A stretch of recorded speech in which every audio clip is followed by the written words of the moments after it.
They want to have a good conversation, right? So the thing is to have your pitch shaped like a conversation. And we're going to cover some of the points on how to shape that conversation. And what happens is that the person does not realize that they're being pitched. Yet they're being steered through, a prepared conversation. And what that does is, this is a system, and the whole point of a system is to produce consistent results each time. And that's why you want to have this, okay? So here's a couple things to know for those of you taking notes. Again, we're not going to get too much into the specifics of writing that, writing your own personal 60-second elevator conversation. That will be covered at the event that we have coming up. And I'm going to give you some of the bullet points, and you can start doing this today. You can tighten up your 30-second elevator pitch if you already have one. The first thing is, with each interaction that you have, this is part of the strategy. When you meet someone, like you meet someone here today, you want to cap that interaction to 10 to 15 minutes. It's easy, especially when you're new to a group, to find someone you click with and spend the whole event talking to them. And even if there's no possibility they will ever buy your service, okay?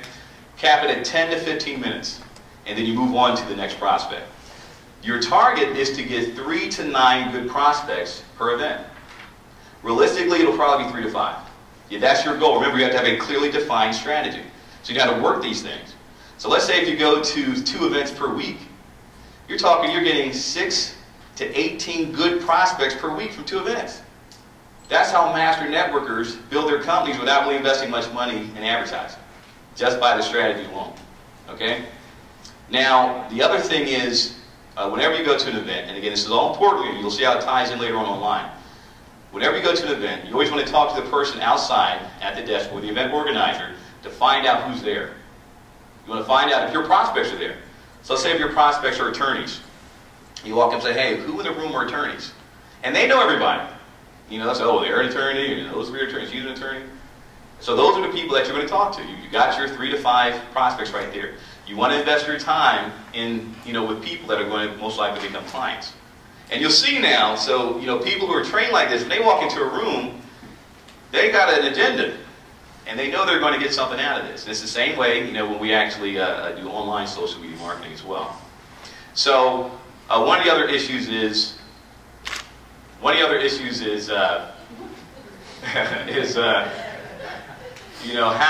we actually talk about when we're at these events? What do I say to people?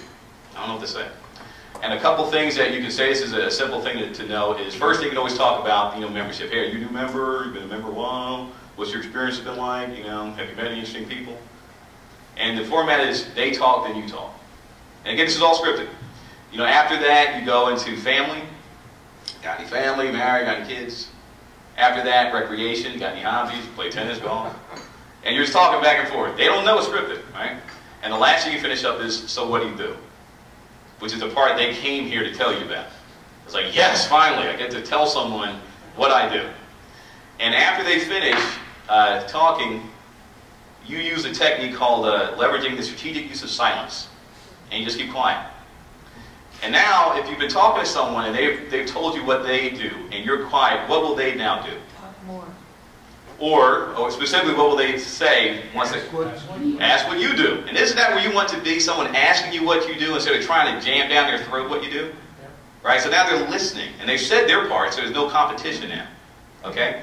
And this is the part where you go into what you do. This part is the part of your 60-second elevator conversation that is scripted. Think of a movie script. So it's two actors in the scene, and you write your dialogue and their dialogue. So all of the stuff that you say is kind of loaded, so you know what their answers are going to be. Remember, they're being steered through this. So you might say something like, yeah, you got a drink in your hand. Yeah, so what we do is we show business owners how to grow their business and income to the next level. You ever thought about growing your business to the next level? Well, of course, who hasn't? That kind of thing. And that's how the conversation progresses. It never feels like they're being pitched. And so what happens at the end of this conversation, again, it's all scripted, it finishes up, when you get to the end, they're waiting now for you, they're excited now, they're interested in what you have to say. And the last thing you do is you redirect the conversation into what we call organic conversation material. So right when they think you're about to try to close them somehow, you say, oh, look, they're serving dessert. Or look who just walked in. Totally throws them off the track. Then you take it back to the last step, which is very important. where you actually give them something of value and schedule a time to give it to them. Here's what this means. So yeah, I know someone that might be a good referral for you. What's your number and a good day and time for me to call to give you their information? Now that's exactly what they came here for, was for business. So now you don't become the annoying voice the next day calling. Now they will change your schedule to make time for your call because they want that referral. And to get that referral, I mean, we all have tons of people that we can refer. So let's say if someone that you're meeting is an insurance agent. You know, you call your friends, colleagues, family, whatever, and say, listen, I have someone that said they get really good rates. Get a quote from them. If it's good, go with them. If not, you don't have to. You know, when's a good time for them to call you? Oh, Thursday at 5 is good. Okay. And so when you call the prospect up, you give them that information.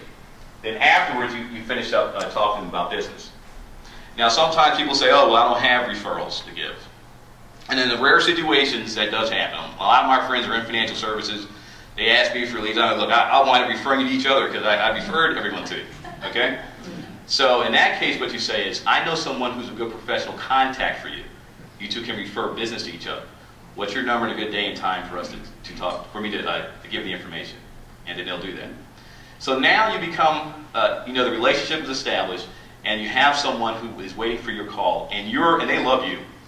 You're the person that they paid the money to that organization to become a member of. You're the person they wanted to meet.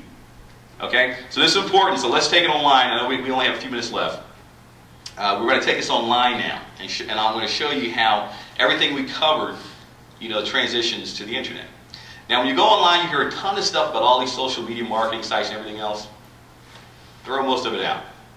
If you could grow your business to where you wanted to be without doing social media marketing at all, would anyone here do social media marketing? Right. None of us wanted to do it. We didn't want to put up websites when websites first came out. Yet we had to. Okay? So the key thing is